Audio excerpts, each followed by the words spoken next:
wabarakatuh. Bertemu lagi dengan Ibu dalam pembelajaran Bahasa Indonesia tema 1 subtema 2. Nah, sebelumnya kalian dalam subtema 1 sudah belajar tentang ide pokok. Apa sih yang kalian pelajari? Di subtema 1 sudah banyak, yaitu kalian sudah belajar tentang kalimat utama, apa pengertiannya, dan apa fungsinya. Lalu juga kalian sudah belajar tentang kalimat penjelas, apa sih pengertiannya, apa fungsinya. Lalu kalian sudah menentukan langkah-langkahnya, yaitu cara menentukan mana kalimat utama dan mana kalimat penjelas. Ada berapa langkah? Ada 5 langkah. Lanjutnya, kita juga sudah belajar tentang ciri-cirinya antara kalimat utama dan kalimat penjelas. Biasanya kalau ciri-cirinya juga pasti itu yang membedakan. Gak usah membedakan antara kalimat utama dan kalimat penjelas. Selanjutnya kita akan sudah juga latihan-latihan dari subtema 1 dan subtema 2. Mohon maaf jika ada kesalahan penulisan atau kesalahan kata-kata. Lanjut. Kita akan belajar Bahasa Indonesia yaitu pembelajaran 4 pada subtema 2.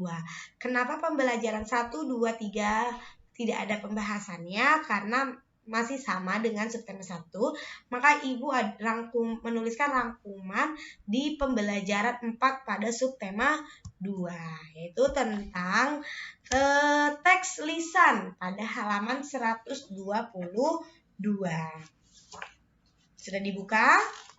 Nah, setiap pelajaran Ibu kalian harus mempersiapkan buku bacaannya ya.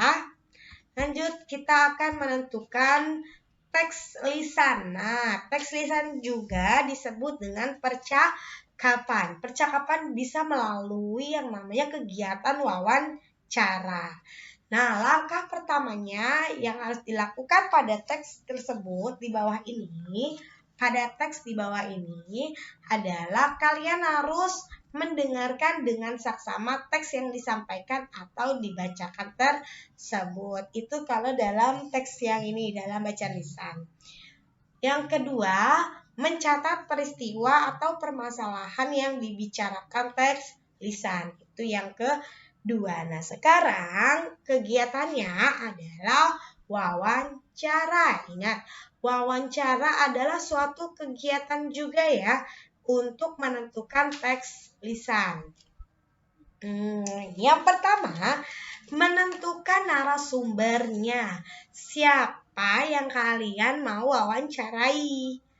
Itu penting. Kalau misalkan semakin dia terkenal, maka semakin serulah wawancaranya. Yang kedua, menentukan tempat dan waktunya. Kapan waktunya, hari apa, jamnya, dan di mana lokasinya. Itu adalah tempat dan waktunya, supaya yang diwawancarai juga tepat waktu. Yang ketiga, jangan lupa menyiapkan peralatan wawancara. Kalau kalian mau mewawancarainya dengan peralatan seadanya, kalian bisa menggunakan handphone. Kalau handphone, kalian bisa membuat video atau melewat voice note atau perekam suara.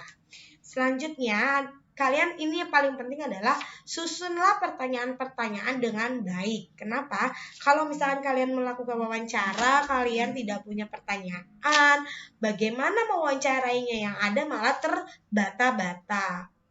Kalian tidak lancar dalam mewawancarainya, itu memberikan minus penilaiannya. Thank you, terima kasih untuk pembelajaran bahasa Indonesia. Semoga anak-anak Ibu mengerti ya, karena pembahasannya masih sama dengan subtema 1.